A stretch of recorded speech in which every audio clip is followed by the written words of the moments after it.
সিরাজগঞ্জের কামারখন্দে একটি সিএনজি চালিত অটোরিকশা ও মাইক্রোবাসের মুখোমুখি সংঘর্ষে ৫ জন নিহত হয়েছেন। এ ঘটনায় আহত হয়েছেন আরও একজন। সকালে সিরাজগঞ্জ নলকা আঞ্চলিক সড়কের ভদ্রঘাটের কুটিরচর এলাকায় এই ঘটনা ঘটে। কামারখন্দ থানার অফিসার ইনচার্জ জানান, সিরাজগঞ্জ থেকে নলকাগামী একটি সিএনজি চালিত অটোরিকশা ভদ্রঘাট পৌঁছালে বিপরীতমুখী একটি মাইক্রোবাসের সঙ্গে মুখোমুখি সংঘর্ষ হয়। এতে ঘটনাস্থলে রাশেদুল, নুরুজ্জামান ও তারেক নিহত হন। আহত হন আরও অন্তত ৩ জন। আহতদের হাসপাতালে নেয়ার পর আরও ২ জন মারা যান। পিটের কারণে রং রাস্তায় ঢোকার কারণে ওই দিক দিয়ে হাইস্টা রং রাস্তায় ঢোকার কারণে সামনাসামনি সংঘর্ষ হয়। জায়গায়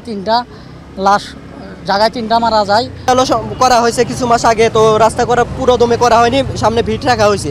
ভিড় রাখার কারণে এটা কিছু সমস্যা হয় যানবাহনে, যার কারণে তারা ওই ভিড়টা না ধরে রং রাস্তায় ঢুকে পড়ে।